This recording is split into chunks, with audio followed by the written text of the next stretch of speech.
This 2026 Barcelona squad is abnormal. Nico Williams. Descends Spain through! An emphatic... Rashford.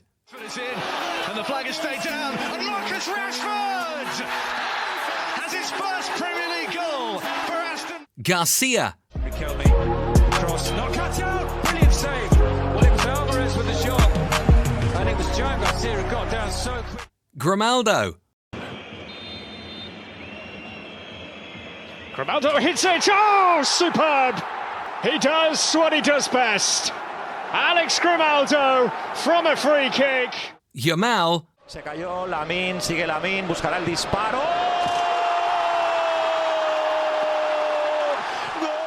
Rafinha. Rafinha! No me lo puedo creer, no me lo puedo... Barcelona are about to win the treble again, and this time Hansi Flick is building something even scarier than last season. This isn't just a team chasing trophies, it's a football machine. But who is he adding to this team? How good can they get? And can they go on to win the Champions League this year? Well, let's talk about it. Barcelona were not just good last season, they were crazy. They didn't just win, they dominated. La Liga wrapped up with weeks to spare. Copa del Rey lifted. Spanish Super Cup claimed. But it's not just about the trophies, it's how they won them that tells the story. This team didn't draw a single game, they didn't lose once in the league. They stepped on the pitch every week and played like a side that already knew the outcome. And the matches against Real Madrid? That wasn't a rivalry, it was a dismantling. 4 meetings, over 16 goals scored, and Madrid couldn't figure out what hit them. Flick didn't just outplay Ancelotti, he embarrassed him. Barcelona played with intensity, structure and confidence. You could see it in every build-up, every press, every goal. And the scary part? They made it look effortless. What Hansi Flick did in his first season wasn't just about tactics. He changed the mentality of the club. He turned them into fighters. Even when it looked like they were finished, they found a way back. Remember the Benfica game? Red card early on and everyone thought that was it, but they held on and scored. 1-0 down to Real Madrid? They didn't panic. They came back and won 5-2. That's not normal. That's discipline. That's belief. The only disappointment was the Champions League. Not winning it hurt, but losing in the extra time after a comeback, that stung. But if you watch Flick's reaction, you know he took it personally. And next season, he's not just coming back to defend what he already won, he wants everything, including the one that slipped away. And what makes that goal even more possible, maybe even more inevitable, is the squad he's building. Because of this team, it's about to get even stronger. Let's start from the back, the goalkeeping position. Stensner was brought in last season as a short-term fix, and to be fair to him, he did a solid job. 14 clean sheets in 30 games is no small feat, especially in a system that demands so much from its goalkeeper. He came out of retirement, brought experience and helped steady things at the back during some tense moments. But here's the thing, for a team trying to play the kind of high-risk, high-reward football Flick wants, Stensner doesn't just tick every box. He's not as comfortable on the ball as Flick needs. His positioning is good, but not elite. And you can see he's not the type to sweep high or launch the build-up from the back constantly under pressure. Then there's Ter Stegen. At one point he was supposed to be that guy, the sweeper keeper, the newer kind of player in this Barcelona side. But his form's been inconsistent. In some games he's brilliant, and then suddenly he's punching at crosses he shouldn't be catching or misjudging a pass under pressure.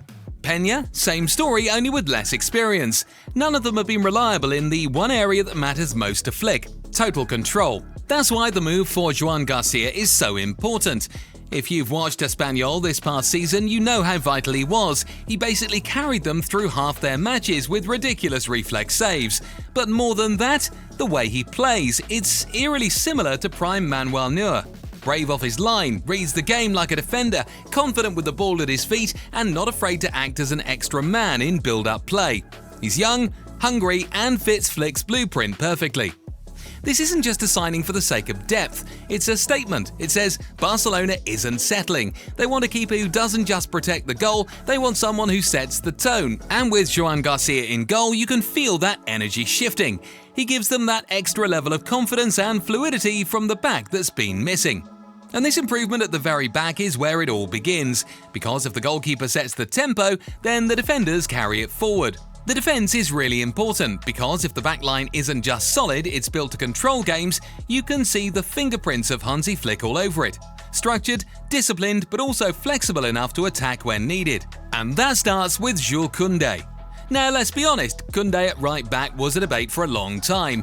He made it clear in the past that he didn't want to play there. He saw himself as a centre-back. But this past season, something changed. Under Flick, not only did he accept the role, he made it his own. His positioning improved massively, especially in the final third. His timing going forward, his overlapping runs, and his ability to recover defensively, all of it stepped up. He's not just filling a gap anymore, he's influencing games from that role. In the centre, you've got a pairing that's quietly become one of the most consistent in Spain, Íñigo Martínez and Pau Cubarsí. Íñigo brings calm and experience, knows how to read danger, and cleans things up when the pressure is on. Cubarsí, on the other hand, is fearless. He's still young, but he plays like someone who's been in the league for a decade. His composure on the ball, his positioning, his ability to play through the press, that's rare for a defender his age. And together, they've developed a partnership that works. They know each other's movements, they cover for one another, and next season, with more time together, that connection is only going to get stronger. Then you've got Alejandro Balde at left back. His absence last season due to injury was felt across every competition. Without him, Barca lost that dynamic outlet on the left, but when he's fit, you see the difference immediately. His 1v1 defending has gotten sharper, and going forward he stretches teams and gives the attack that width they need. He creates space just by being on the pitch, and Hansi Flick noticed how much they suffered without him.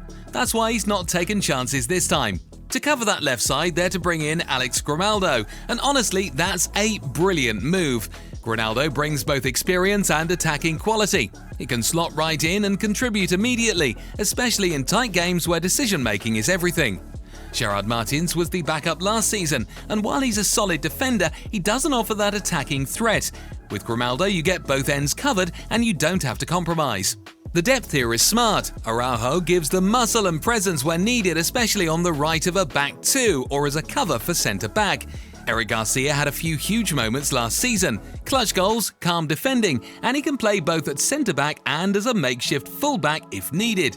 Then you've got Christensen, who can rotate with Íñigo and bring that calm presence out from the back. It's not just about having options, it's about having the right kind of players who understand their roles.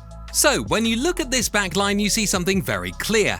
Flick isn't just planning for now, he's building a system that can survive injuries, fatigue, and pressure.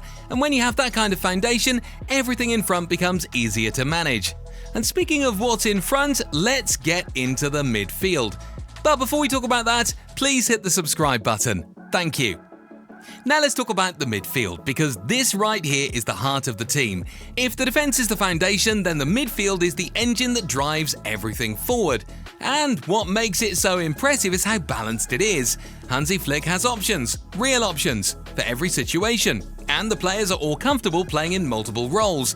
That's what makes this team dangerous. You've got Frankie de Jong, the tempo setter. When he's on the ball, the whole team breathes differently.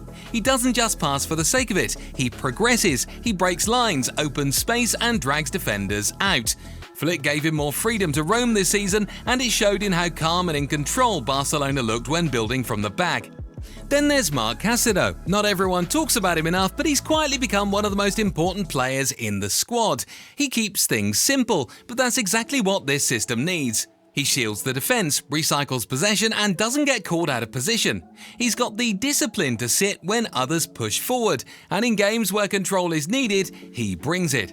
Pedri and Gavi, two players who, when fit, are untouchable. Pedri sees passes that others don't even think of. He's the creative hub, the connector. Gavi, on the other hand, brings that bite and aggression. He presses like a forward, tackles like a defender, and still finds time to distribute the ball smartly. Together, they give you balance, one creating, the other disrupting. Then there's Dani Olmo. Flick knew exactly what he was doing when he pushed for this signing. Olmo gives the team versatility. He can play in the midfield three, behind the striker, or even out wide if needed.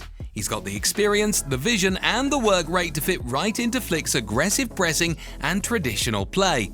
Then there's Fermín López, full of energy, always looking to make something happen. He adds that verticality to the midfield. He's the one who'll drive with the ball, link up quickly in tight spaces and make those late runs into the box. You can tell Flick trusts him. He's given him more minutes and Firmina's paid it back with important goals and performances. But the name to watch next season? Pablo Torre. He's finally getting his chance to shine in the number 10 role. Flick has been slowly integrating him and now he looks ready, technically gifted, creative and not afraid to take risks in the final third. If you're looking for someone who could explode this year, it's him. Honestly, there's no urgent need for Barcelona to make a big midfield signing. The only gap, and it's a small one, is maybe adding a pure destroyer type. Someone you can bring on when you're trying to close out a big game and need to shut things down in midfield. But even then, that's a bonus, not a necessity. If they can get someone cheap and reliable, it's worth considering. But otherwise, this midfield is stacked. And when you have a midfield like this that can control possession, win duels and launch attacks, you know the forward line is going to thrive. Last season, the front three of Rafinha, Lewandowski and Yamal didn't just click, they dominated. They played with balance, intelligence and most importantly, efficiency. You could see the chemistry developing every week. Rafinha would drift inside to link play, Yamal stayed wide and attacked fullbacks relentlessly, and Lewandowski stayed central, finishing chances with cold precision. Lewandowski had one of his best seasons statistically, 42 goals in 52 games. That's not normal output for someone in his mid-30s.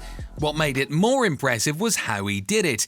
He wasn't just poaching goals, he was dropping deep, linking up play and dragging defenders out of position, so others could exploit space. His movement is still elite and his finishing remains clinical. Flick's system kept him involved and protected his legs, and it worked.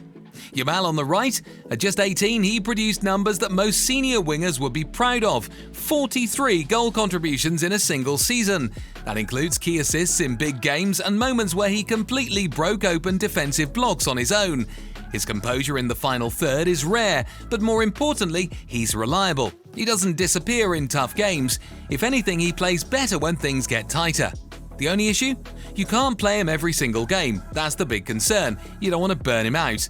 And Rafinha had a very unique role this season. He wasn't just a traditional winger, he often operated like a second striker, playing closer to Lewandowski, while Yamal stretched the right. That helped create numerical overloads in central areas, and it also explains why Rafinha's off-ball movement and link-up play were so crucial. But again, toward the end of the season, fatigue started to show. Games became harder to control when players were tired. That's when the lack of depth became very clear. Which is exactly why the addition of Nico Williams and Marcus Rashford changes everything. Nico is coming off a fantastic Euros. He showed he can hold his own against top-level defenders. He's direct, explosive and confident in 1v1s. More importantly, he offers real width on the left, something Barca lacked when Yamal was double-marked and Balde was forced to carry that flank alone. With Nico in the squad, that left side becomes dangerous again. Then you have Rashford. After his loan move to Aston Villa, he found rhythm again. He's not the same player from a few years ago, but that's a good thing. He's more mature now, more disciplined. He knows how to contribute even when he's not scoring. He can press, track back and stretch defences. Rashford can also play across the front three, so in matches where Yamal needs a break, he can slot in on the right. He's done it at United, he can do it here too. And when these two are on the bench or rotated in, it gives Flick so much flexibility. He can rest players without dropping quality. He can switch systems mid-game without losing rhythm. He can deal with injuries or suspensions without panic. That's the kind of depth that wins long campaigns. Then there's Ferran Torres, and people forget just how effective he was last season. 19 goals, 7 assists, and all of that in just 1,921 minutes. That's incredible output for a rotational player. He's someone who can come on and immediately change a game, whether as a winger or even in the middle when Lewandowski is out. When you look at this forward line, what you see is control, variety, and threat from every angle. No more relying on one or two players to create everything. No more predictability. Flick now has the tools to manage every phase of a game. Flick has taken a broken side and turned it into a ruthless machine in just one season. And now, with better depth, more balance, and players who believe in the system, he's coming for everything. The treble isn't just a dream anymore, it's the expectation. The 2026 Barcelona squad? It's not just scary, it's a warning to the rest of Europe. They're not done, they're just getting started. But what do you think? Can they win the Champions League in 2026? Well, let me know in the comments, and don't forget to check out our last video on the 2026 squad of Real Madrid. Thank you.